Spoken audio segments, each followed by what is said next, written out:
Moi, ce qui m'a toujours fait kiffer dans un projet artistique, c'est pas tant de la musique toute seule. Moi, ce qui m'a toujours fait kiffer, c'est rassembler des talents partout, dans plein de domaines différents, pour construire un projet commun qui ait du sens pour nous.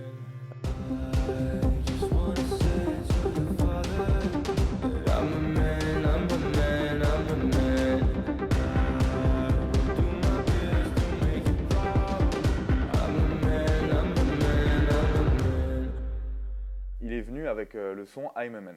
Donc, c'est un son qui veut dire Papa, j'aimerais te dire que je suis un homme. Donc, il est venu en m'exposant son projet. Il m'a dit cette fois, ta carte blanche, je veux que tu réalises ce clip. On a envoyé le son, on s'est appelé, on s'est même vu. Il m'a pitché son projet, sa vision des choses par rapport à cet épisode, à cette phase sur son père. Et il nous a missionné entre guillemets avec Thomas.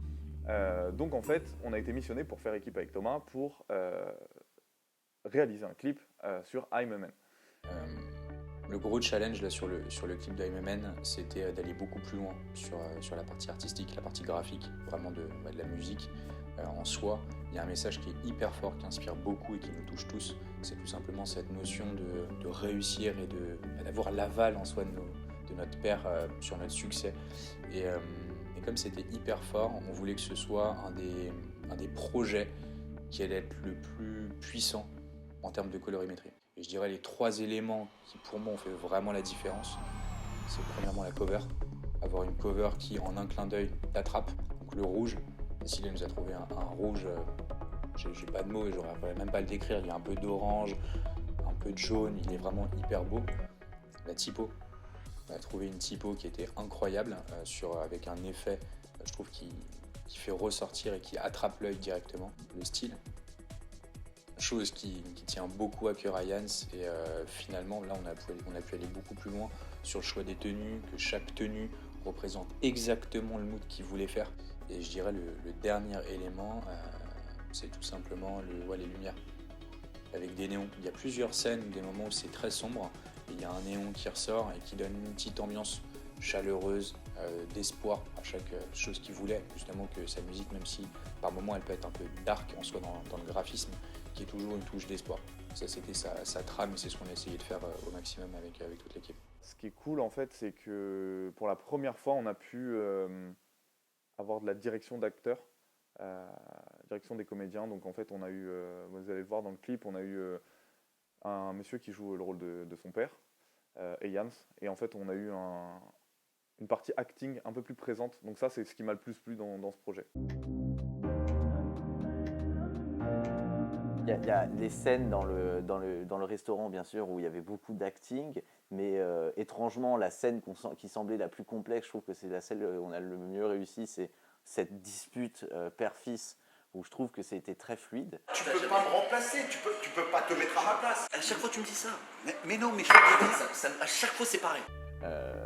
On a eu une vraie dispute qui était censée, basée sur une dispute, une vraie dispute père-fils qui aurait pu exister. Donc initialement, on avait à peu près 15 ou 16 scènes à tourner. Il fallait un petit peu dire le mood qu'on ressentait dans ce moment de la discussion. Il y avait 2 personnes qui devaient jouer quasiment en impro. On les avait briefés sur le projet. Donc ça a été la partie la plus complexe.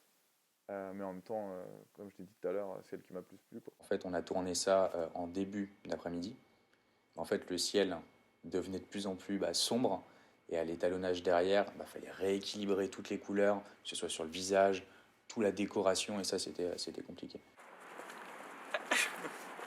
Il y a une scène où il est un peu corporate, où vous allez le voir dans le clip, il est en train de péter un câble au téléphone, et il lâche des insultes tout seul. En fait, pour faire cette scène, ce qu'il faut savoir, c'est qu'on était tous les deux au téléphone. Et au téléphone, moi je lui racontais une histoire, c'était censé partir en calme. Et en fait, lui est parti en couille totale sur le micro.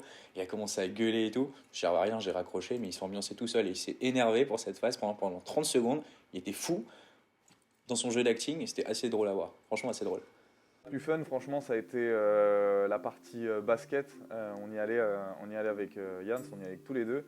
Et puis c'était cool parce que tous les deux on kiffe le basket.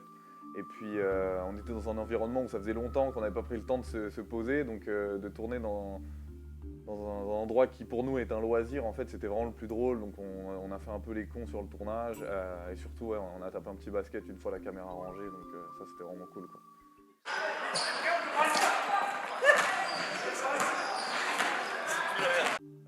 En fait, il y a 3 choses. Il y a une beauté artistique dans les scènes avec Juliette, que je trouve très belle. Monsieur le Réal. Il y a une beauté scénaristique dans les scènes du restaurant. Et il y a une scène que j'ai trouvée belle symboliquement pour moi, où on décrit un petit peu la fermeture d'un projet que j'avais eu. Et ça, c'est une histoire vraie. Pour moi, je le vois comme une sorte de... une nouvelle ère, je refais vivre cet instant qui a été important pour moi dans ma vie dans cette vidéo. Et ça, je trouve ça beau. La plus belle scène, celle où il est dans le studio et il danse. Je trouve que le jeu des couleurs, le contraste entre le noir et le rouge, c'est hyper fort, vraiment hyper fort.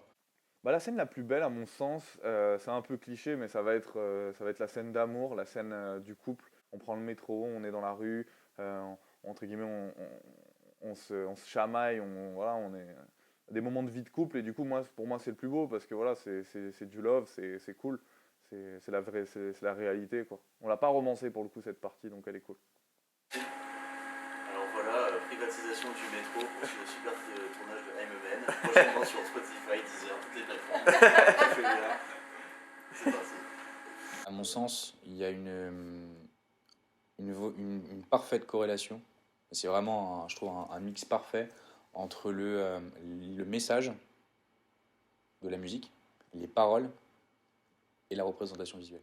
On va aller voir ce clip parce que franchement il est sincère, on a tous bossé sincèrement, le message est sincère, c'est vraiment le maître mot de ce clip. Le résultat est mieux que ce que j'aurais pu imaginer, donc franchement c'est génial.